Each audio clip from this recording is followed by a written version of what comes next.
A continuación, Luz Nereida Vélez en Noticias y mucho más.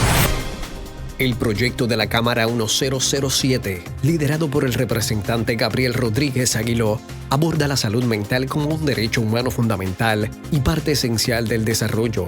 Propone atención integral centrada en el bienestar, priorizando la prevención, detección temprana y tratamiento oportuno, reservando la hospitalización solo para casos graves o de crisis, con el objetivo de reintegrar al paciente a servicios ambulatorios y promover su autonomía. ¿Cuáles son los cambios principales de la medida? Conversamos con el representante Gabriel Rodríguez Aguiló. Bueno, y nosotros nos encontramos en Noticias y mucho más. Hay una propuesta del representante Gabriel Rodríguez Aguiló hacia una nueva ley de salud mental. Hay una ley desde el 2020, como me estaba explicando, que es la ley 408, la que la gente conoce y dice, pues te aplicamos, si no quieres ir a recibir servicios, te aplicamos la ley 408. Yo he escuchado eso muchísimas veces. Y es que tenemos que comenzar a trabajar fuertemente con la salud mental. La salud mental es un problema serio, que no solo afecta a Puerto Rico. La Organización Mundial de la Salud entiende que es un problema que afecta al mundo entero. Por eso es que hemos visto por las últimas décadas mayor violencia, mayor irritabilidad. La gente no sabe manejar las emociones. Hoy me acompaña precisamente el representante, a quien lo tengo aquí. Buenos días y gracias por estar con nosotros aquí en Vivir con Salud. Buenos días, Luz Nereida. Buenos días a todos los amigos y amigas que están en sintonía por todas las plataformas. Un placer estar un domingo aquí con ustedes. Qué bueno.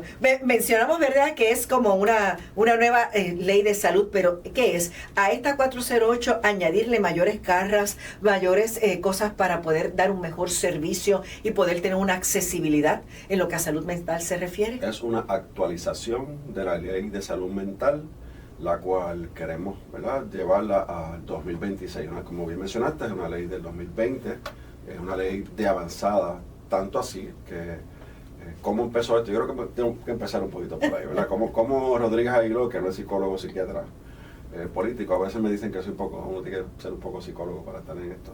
Pero ciertamente, con lo que hemos visto en los pasados años en Puerto Rico, la falta de tolerancia, las decisiones que a veces toman las personas, intentos de suicidio, no tan solo en adultos, sino en jóvenes, en niños. Toda esta situación emocional que estamos viviendo, enfocados en Puerto Rico, me llevó a mí a traer ese tema a la discusión en la campaña política anterior. Una vez llegamos a la Cámara, nuevamente estoy ocupando la posición como presidente de la Comisión de Salud, y ahí pues continué adelantando este tema que es muy importante. Y yo esta ocasión lo quise hacer al revés, ¿verdad? Yo no me senté, como todo siempre pasa, los legisladores con sus asesores o algunas personas que nos traen ideas o propuestas, claro, redactar un proyecto, presentar el proyecto y que después se formara todo el revuelo de qué está haciendo Rodríguez Aguiló allí con la salud mental. Así que lo hicimos al revés. Yo convoqué en marzo del 2025 a todos los sectores que entendíamos tenían alguna participación, como los equipos multidisciplinarios con la salud mental, y nos sentamos a dialogar sobre este tema. Y la pregunta inicial fue esa, que yo les hice. ¿Derogamos la ley 408 y creamos una ley nueva? ¿Enmendamos la ley existente o no hacemos nada? Y de más de 35 grupos y sectores que estuvieron con nosotros, de ellos hacia nosotros, a la Comisión de Salud, surge la propuesta de vamos a enmendarla. Vamos a evaluarla para enmendarla, para actualizarla. Y eso es lo que tenemos hoy, que es el proyecto 1007 de la Cámara. Así que es un proyecto que surge de los sectores, grupos, participantes, proveedores, aseguradoras del sistema de salud, y particularmente del sistema de salud mental en Puerto Rico. Nosotros creamos dos grupos, en realidad. Uno enfocado en jóvenes, menores, jóvenes, adolescentes, y otro grupo en adultos y adultos mayores. Se tratan distintos, ¿no? Sí. Así que de ahí es que surgen estas propuestas, surge un proyecto de 254 páginas, así que prácticamente como una ley nueva. Todavía tengo que reconocer que al día de hoy fue presentado el proyecto, recibimos comentarios adicionales de participantes de los grupos y personas que lamentablemente que no pudieron participar, pero los estamos escuchando. Claro. Y no todas las enmiendas fueron acogidas, pero la gran mayoría sí. Y estamos trabajando con ese documento. Yo espero que en las próximas semanas, yo tengo mi equipo de trabajo a palo limpio. Cada vez que entro por la oficina, baja la cabeza, saber qué es lo que voy a hablar. Pero yo espero ya en las próximas 2 semanas, máximo 2 semanas, poder tener ese documento final para nuevamente circularlo a todos los sectores, presentarlo para poderlo aprobar en la Cámara de Representantes y que pase al Senado. Le pregunto, ¿cuáles son esas enmiendas principales que usted entiende le da mayor fuerza y amplitud a esta ley? Bueno, estamos creando capítulos nuevos, por ejemplo. El recinto de ciencias médicas, que lo convocamos para que estuviesen con nosotros, particularmente la parte del hospital pediátrico, ¿verdad? La parte de los niños, nos hicieron una propuesta que surge de la academia. En la ley de salud mental no se atiende en nada el asunto perinatal, las mujeres embarazadas. Y hemos escuchado, y lo has discutido tú también, el tema de la depresión postparto. Entonces, ¿por qué llega la depresión postparto? Si podemos darle las herramientas y atender a esa mujer embarazada durante todo el proceso. Porque no tan solo es la mujer embarazada, sino que cualquier situación y cambio emocional que pueda tener esa mujer embarazada va a afectar a su bebé. Definitivamente. Y desde ahí comenzamos a atender este proyecto. Así que son unas enmiendas bien importantes que establece unos tratamientos, establece unas guías para que los médicos puedan atender a sus mujeres embarazadas durante todo el proceso, si es que se detecta algún cambio, alguna situación particular. No esperar a la depresión postparto, ¿verdad? Fíjese, yo les haría una evaluación de todas maneras a toda mujer embarazada, ¿verdad? Psicológica y mental, para ver las fortalezas y si hay algo, porque en esos 9 meses pueden haber si hay cambios, Claro. ¿verdad? Como pasa con los adolescentes que tienen unos cambios hormonales que son normales y naturales de nuestro cuerpo, pero que inciden, ¿verdad? En esas emociones, en el pensamiento y en su salud mental. Así que siempre sería bueno hacer la evaluación, le dé o no, porque así sabemos si necesita de alguna orientación o ayuda. Con tiempo. Y al igual que no tan solo a la mujer, sino su bebé, Exacto. ¿verdad? Que puede sufrir un impacto emocional, aunque a veces eso no se habla, pero los profesionales del recinto de ciencia médica nos hablaron sobre ese tema, así que es importante. Hay muchos temas, ¿verdad? Estamos atendiendo las nuevas definiciones y adaptando a las nuevas prácticas de cómo manejar a los usuarios o dependientes a sustancias controladas, ¿verdad? De forma digna, sin estigma, sobre todo, y atendiéndolos como pacientes. Ahí, en ese capítulo completo, nosotros, una propuesta de cambio, ¿verdad?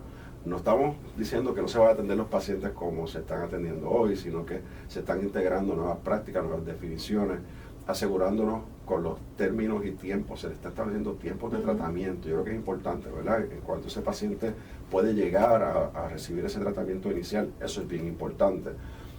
Hay un tema que es lo que hablamos originalmente, lo que todo el mundo conoce.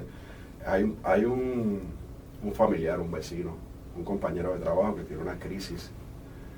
Usualmente es emocional, un paciente psiquiátrico, un paciente con depresión, un paciente esquizofrénico, pero no necesariamente puede ser porque tenga una situación emocional. Hay situaciones físicas que también provocan a que un paciente esté desorientado, que no reconozca lo que esté haciendo, esté diciendo o cómo esté actuando, y no necesariamente es emocional. Así que estamos enmendando, que esto ha traído controversia, yo sé que la va a tener y yo voy a seguir empujando el tema, ¿verdad? Es que usualmente cuando hay una situación de un paciente en un hogar que se puede causar daño a la persona o a otros, destruyendo propiedad, ¿qué hacemos? Rápido dicen, búscate una ley 408. Pues la ley 408 es un artículo, ¿verdad?, que está ahí, y en ese artículo lo que hace es que se le da un tratamiento involuntario al paciente, pero para que eso ocurra tienen que ir al tribunal, tienen que convencer al tribunal para que el tribunal emita una orden y el policía, junto al equipo de emergencias médicas, a ese paciente se lo lleven a un tratamiento. Eso es lo que ocurre ahora. Eso no es así tan rápido. Hay veces que tarda un día, tarda 2 días, porque es un proceso que hay que cumplir. Tampoco eso termina ahí. La mayoría de estos casos, luego que el paciente, hay una orden del tribunal, el paciente se lleva a una sala de emergencia o a un hospital psiquiátrico, hay que cumplir con unos términos que establece el tribunal, que establece la ley, y el paciente no queda en el olvido. Hay que regresar al hospital, al tribunal, para que el tribunal determine, continúa el tratamiento, ok, lo puedes dar de alta con estas condiciones según las recomendaciones médicas. Eso es lo que ocurre hoy. Cuando se activa la ley 408 o hay una llamada a la policía usualmente, el policía a veces interviene porque se está agrediendo a sus papás, a sus hijos, a sus familiares, está destruyendo propiedad. Ese paciente lo lleva en un cuartel muchas veces y lo está detenido, ¿verdad?, hasta que se emite la orden del tribunal. Queremos cambiar las cosas y el proyecto lo que propone es cambiar las cosas. queremos autorizar a la Policía de Puerto Rico, queremos autorizar con el proyecto al equipo de emergencias médicas, paramédicos, para que una vez ocurre una llamada como esta, con un trato digno, puedan llevar a ese paciente no al cuartel, a una sala de emergencia. Y van a estar estipuladas y van a estar marcadas, ¿verdad? Las salas de emergencia donde se van a llevar a estos pacientes, para que sea desde la sala de emergencia que se tome la decisión, luego de evaluación de un equipo multidisciplinario, si ese paciente necesita un tratamiento involuntario o no. Hay veces que se estabilizan en 24 o 48 horas. Claro. No tiene que someterse a todo el proceso del tribunal, pero hay ocasiones que sí. Así que, ¿qué estamos haciendo? Que entonces el equipo multidisciplinario le va a decir al familiar o al encargado, necesitas ir al tribunal hasta activar la ley 408. Entonces y solo entonces que se va al tribunal para que el tribunal emita la orden. No estamos excluyendo a nadie, estamos cambiando las posiciones de cómo hacer las cosas. Así que eso yo sé que trae mucha controversia. Estamos incluyendo un lenguaje que la Policía de Puerto Rico, al igual que el equipo de emergencias médicas, tiene que ser adiestrado para manejar prudentemente y con dignidad a estos pacientes. Dice la ley, está en blanco y negro lo que te estoy diciendo. Bueno, pero que eso no se convierta como pasó con lo de las víctimas de violencia de género, que se iba a preparar el personal, que iban a haber salas especiales, que si los jueces de aquí y de allá, y a la hora de la verdad, usted sabe que nada de eso ha pasado y eso ha quedado en nada y siguen siendo más victimizadas, ese tipo de cosas, y el hombre es ridiculizado. Bueno, pues entonces queremos con la ley está en blanco y negro el manejo de los pacientes con condiciones de salud mental. Hay que capacitar a la policía y al equipo de emergencias médicas estatal, también municipal, a que reconozcan un paciente de Alzheimer, cómo manejar un paciente de Alzheimer. Hay veces que son agresivos. Sí, se pueden volver agresivos. Y hay que saber cómo manejarlos, y que van a tener adiestramiento sobre eso, y van a tener adiestramiento de cómo manejar a una persona con autismo. Lo dice la ley. Así que, ¿cómo lo vamos a hacer? Pues eso tiene un impacto fiscal. Pues miren, en el Departamento de Salud hay una oficina que se encarga de adiestrar, y que nadie habla de ella, pero está ahí, con el tema del Alzheimer. No tan solo a los pacientes, ¿verdad? A los pacientes, sino también a los cuidadores. Esa oficina existe, así que la vamos a utilizar. Ya la pagamos, está ahí. Claro, está ahí, ¿por qué no? Y las aseguradoras en este proceso, que se sentaron con nosotros de esta evaluación, nos dijeron que ya se habían ofrecido antes, y lo hacen ahora, de adiestrar a la policía en el manejo de un paciente de salud mental. ¿Y cuánto nos cuesta? Cero. Lo harían gratuitamente porque son proveedores del plan de vital del gobierno de Puerto Rico. Así que tenemos los recursos, tenemos los profesionales. Claro, a veces nos dice, capacitar la policía de Puerto Rico. Pues sí, lo vamos a hacer. Pero eso se hace por grupo y se va haciendo en un orden. Correcto. O sea, no tiene que ser todo el mundo a la misma vez. Correcto. Se va creando grupos en las distintas regiones y esos mismos grupos después siguen por ahí para abajo a otras personas. Algo también que no sé si la ley lo cubre es que muchas veces ahí pueden haber medicamentos o, como usted dijo, personas, ¿verdad?, con el uso de sustancias que puedan entonces provocar crisis, que a lo mejor tengan alguna condición emocional no atendida, algún trastorno no atendido, y estas cosas pueden agravarlo. Son cosas que también tenemos que tener en mente, de que no es meramente trabajar con la salud mental, muchas de estas personas también tienen condiciones físicas que hay que también darle seguimiento. Correcto, y en la parte del capítulo que habla de el manejo de los pacientes de salud mental, ¿verdad?, y que tienen dependencias de sustancias controladas, ahí se habla específicamente cuáles son las prácticas establecidas, no tan solo en Estados Unidos, porque siempre miramos para el norte, sino que también a nivel mundial, cuáles son las prácticas, y todo ese lenguaje está incluido en el proyecto, no porque Rodríguez Aguiló lo sugirió, es porque los profesionales de la salud mental hicieron la propuesta. Así que está detallado todo el manejo de los pacientes, el tema de los medicamentos, la utilización de los medicamentos. Hay una parte importante que no lo tiene la ley actual y queremos incluirla, que son las estadísticas. Si nosotros no obligamos a que los proveedores ofrezcan las estadísticas, y el Departamento de Salud, que hoy tiene una plataforma para el manejo de la salud mental, prevención de suicidio, que es la oficina que tiene esta plataforma, si no la nutrimos con data, pues no vamos a tener las estadísticas y no vamos a saber cómo manejar el tema de la política pública. Porque política Claro. pública sin estadística es a lo adivino, a ver cómo sale si tenemos suerte. Así que el proyecto también incluye una obligación de proveer información para levantar estadísticas de qué es lo que está ocurriendo con la salud mental en Puerto Rico para que se puedan establecer de cara al futuro nuevas políticas públicas o adaptar políticas públicas para atenderlo. Eso está excelente. Y muchas veces podemos manejar estas crisis, ¿verdad? Internando a la persona por X cantidad de tiempo, pero la mayoría de los sitios que tienen, o de los hospitales psiquiátricos tienen centros que son ambulatorios. ¿A qué me refiero? Centros donde usted puede, si es estudiante, seguir estudiando y ambulatoriamente ir a recibir el tratamiento. Lo mismo si trabaja, ese tipo de cosas. O sea, que de manera ambulatoria usted se puede mantener por el tiempo que sea necesario y ya se dictamine, ¿verdad? El médico en ese servicio y en ese tratamiento para ir mejorando, ¿no? Ese trastorno y las actitudes sobre todo. Nosotros reconocemos históricamente que las aseguradoras muchas veces controlan el tratamiento del paciente. Y también eso tiene su explicación, no los estoy acusando como todo el mundo los acusa. Es que los recursos no son ilimitados, ¿verdad? Y no son ilimitados y la aseguradora tiene un rol, hay un contrato y tienen que validar ese contrato dentro de los términos que tiene un impacto fiscal para lo que es el contrato, Claro. ya sea privado o sea con el gobierno. Pero dentro de eso tampoco pueden manejar al paciente sin una opinión y unas recomendaciones clínicas, y más con un paciente de salud mental. Claro. Así que nosotros estamos enmendando también ese tema, estamos estableciendo paso a paso las responsabilidades que hay de la aseguradora y de los proveedores cuando se trata de una hospitalización. Y lo dice bien claro la ley, la aseguradora no puede tomar decisiones clínicas, así que cualquier decisión con un paciente tiene que estar fundamentado por el equipo multidisciplinario, por el equipo médico que atiende a ese paciente, y la decisión final tiene que estar basada en el tema clínico y no en el tema económico. Así que nosotros, la parte ambulatoria, muy bien lo has traído, se atiende. De hecho, hay un lenguaje que está en el proyecto con la parte de los menores. Claro. Nosotros reconocemos que no se discute, pero es una realidad.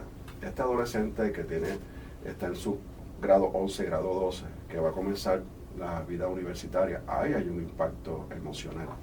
Y quizás antes nosotros lo teníamos de otra forma, ¿verdad? Porque no teníamos la tecnología encima de nosotros. Los jóvenes hoy viven encerrados en la tecnología, los influencers, en el tema del momento. Y cuando se chocan con la realidad de salir de su zona cómoda, de estar en su casa estudiando en cuarto año y van a la universidad y se encuentran con una realidad distinta, eso tiene un choque emocional. Y se está atendiendo legislación que inclusive los menores puedan ir de forma voluntaria a recibir orientación. Tratamientos no, porque la ley no lo permite, pero sí pueden ir y tocar la puerta a un médico para, si se sienten, ¿verdad?, con alguna situación emocional. La ley tiene ese lenguaje también. Obviamente el profesional tiene una responsabilidad de contactar a los Sí, tutores de ese exacto. menor, pero esa libertad existe, ¿verdad?